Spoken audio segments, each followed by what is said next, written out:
It's nice and dark right now, so I wanted to show you what the difference in lumens and flashlights would be as an example in the dark. So this one that I'm holding, it's a headlamp. Just got it off the internet, amazon.ca, something like $16 or something. This is 168 lumens. So it's got the elastic headband, runs on 3 AAA batteries, which you open the top there, and they hide inside. It's actually pretty good. So it's got a bright, a medium, a dim, and then it's got a red steady and a red flashing for night vision. But the interesting thing is this one has a neat little feature where you can activate it with hand movement. So you just hold down either of the buttons here for 3 seconds, and then it'll go into motion mode, so that when you wave your hand in front of it, it turns on at the last setting you put it on. And then when you wave your hand in front of it again, it turns itself off. So that's kind of neat. But this one is 168 lumens. I'll go through the cycles and I'll show you what they are, so I hope you can see. I'm in the clearing, probably 35-40 yards to the tree outline.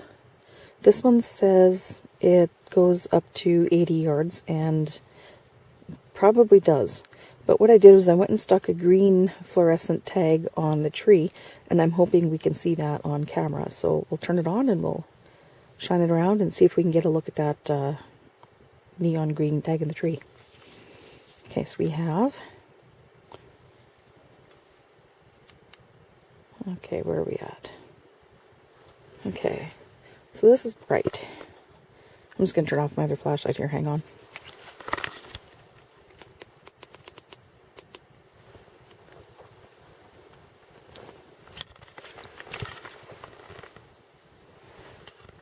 Okay, so this is full bright, 168 lumens, and to the tree line.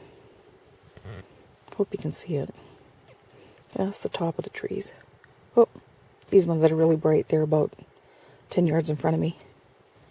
Next one behind that I'm focusing on there, they're probably about 20 yards.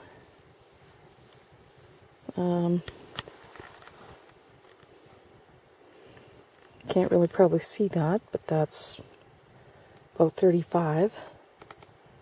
And on the edge of that tree branch, the far one, I'll move over a little bit, right above that barbecue, I stuck a fluorescent green tag. But this is about 35 yards. And this is only 163 lumens, so this is pretty darn bright. So if we focus in front of me here, actually, let's use this one. I'll just go through the settings for you. So that's bright, off, medium, dim, SOS emergency, which is 3 fast, 3 slow, 3 fast. That's on repeat. Then it's off. Turn that over to the red. I don't know if you can see that very well.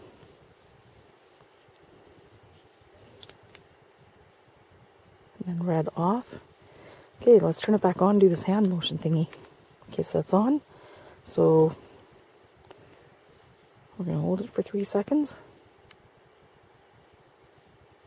There. Little ditchies turn green. Run my thumb in front of it, turns on. There we go, turns on. That's pretty cool. And to get it out of this mode is you hold it for 3 seconds and it comes back on to the setting it was at before. So this is 163 lumens. That's the main thing I want to impress. It's really, really bright for short range. Pretty darn good.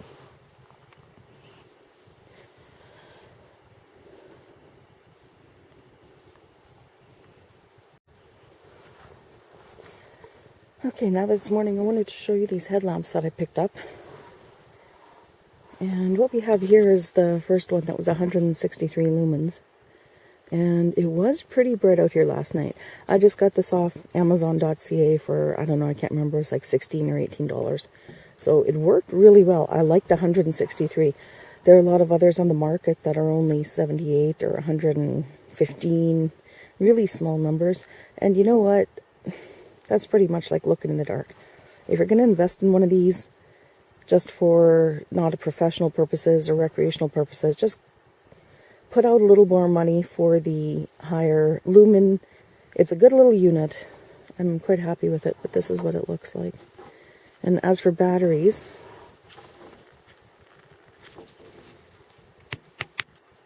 okay, it has the adjustable headlamp, so you can do that if you need to. Well, it's on wherever it's put, so you can do that as well. And behind there is your waterproof battery casing. This is a little rubber seal, so that's what it looks like. Supposed to get about 60 hours, 40 to 60 hours out of these, depending on how high, obviously, you're using your unit. That's it. Nice little toy. It was very handy last night. I'll show you that green. There it is. That's a little green tag I was trying to show you last night, that fluorescent one. Right now I'm sitting about 20 yards away from it. Not too much. Unless you need one that's professional, I say don't spend a ton of money on these things. Actually, some of them also have green lights or blue lights on them now for assisted night vision. That's what the red is for, assisted night vision. But a lot of maps are easier to see in green and blue light for navigation at night orienteering. So just depends what your needs are. But I definitely say for the 15, 18, 20 bucks, it's worth investing in. And I'll definitely be using it some more.